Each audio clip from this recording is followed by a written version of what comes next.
Waheguru Ji Ka Khalsa, Waheguru Ji Ki Fateh. My name is Jasleen Kaur, and I'm a trans creator on the Guru Granth Sahib project. We're excited to announce the release of So Daru, which literally means that door. So this is a Bani made up of 5 compositions. The first 3 by Guru Nanak Sahib, the 4th by Guru Ramdas Sahib, and the 5th by Guru Arjan Sahib.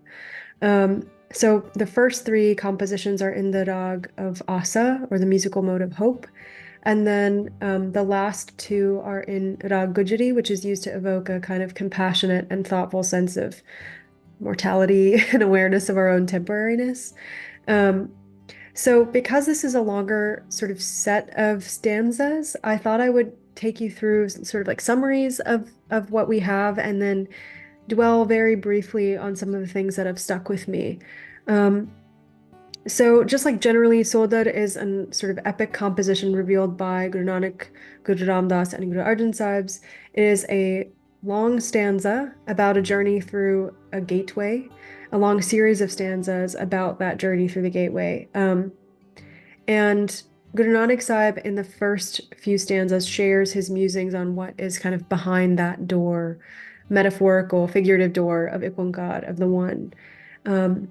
And what beautiful things must be happening in that court, and who must be present there, and what they must be doing.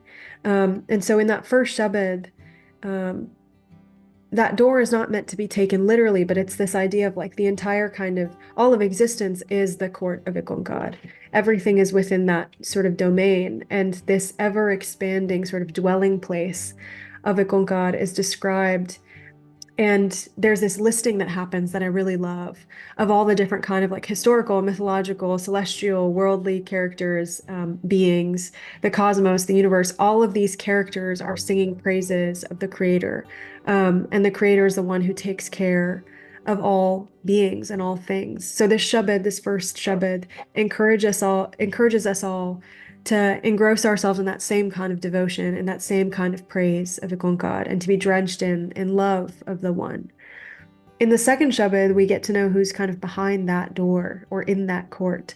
And Guru Nanak Sahib describes the One as an ocean of virtues, which I think is so beautiful. So Guru Nanak Sahib says, Vade mere Sahiba, so great is my sovereign, oh my great sovereign, Gair Gambira Guni Gahira, Koi na jane tera keta keva chira raha. So, oh my great sovereign, profoundly deep and serene ocean of virtues, no one knows the expanse and limits of your domain. I just love that imagery. I think it's so beautiful. I think, especially as someone who like has a fear of the ocean because it is so deep and so unknowable, to have that kind of imagery used to describe the sort of vastness of the One, I think is so striking. And so it's this thing of like, we know that the limits of this sovereign, of the sovereignty of the One, like there are no limits. Those limits cannot even be sort of sussed out or ascertained. So I think in Shabad 2, we see something that's kind of amazing, which is like both an acknowledgement of the vastness and depth and sort of quote unquote unknowability of the One, and of this very like personal relationship, because it's Vade mere Sahiba.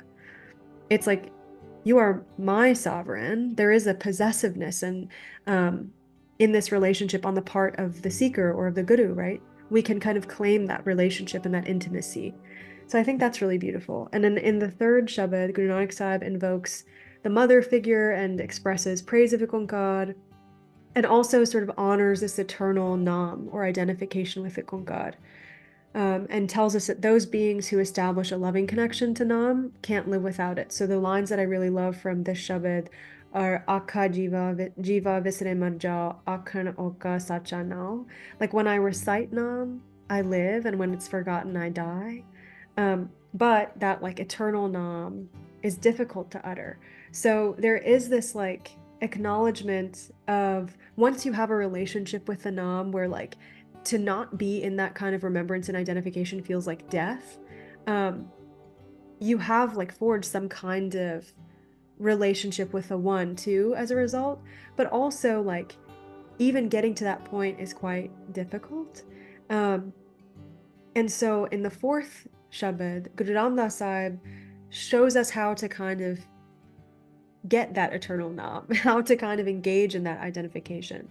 And the Guru tells us that the wisdom alone bestows the gift of Nam onto us. And it's like those fortunate beings who join the company of the wisdom-oriented or the Guru-oriented seekers who experience that essence of Nam. And finally, in the fifth Shabad, Guru Arjan Sahib describes how we can blossom through this like effort that we make towards a reverential and devotional relationship with the One. So that Shabad emphasizes the importance of the company again, of the truth-oriented beings, and also of the grace of IkOankar that like helps us cross this world ocean and experience that connection. So we are all encouraged to kind of imbibe or internalize the essence of the teachings of the Guru, of the wisdom through the company of the truth-oriented ones. And so the Rahal line there is Mere Madhoji Satsangat Mane Sotariya Gur Prasad Parampad Paya Suke Kastharya. So the one who joins your truth-inspiring Sangat, it's as if that being has crossed over the world ocean, has made their lives fruitful here and now. And through the grace of the Guru, that being has attained the highest spiritual state, just like dry wood turns lush green, which I think is such a beautiful image too. So I think, I know that was kind of a quick run through, but I think for me, the things that are really sticking with me are like I'm being asked kind of in my own brain what my relationship is with Nam and whether I've felt that kind of such an intense and sort of like sustenance oriented relationship with Nam, if I can say that, where like if I'm not in that space, it feels like I have died. And like how do I make an effort to have such a loving and sort of intimate relationship with Nam and therefore with the Guru and therefore with IkOankar? And what would it like look like for me to experience sort of becoming lush green, to sort of bloom or flourish in that relationship?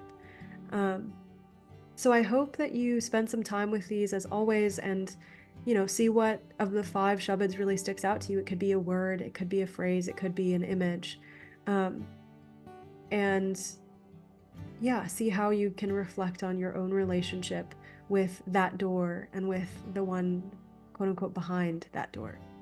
Waheguru Ji Ka Khalsa, Waheguru Ji Ki Fateh.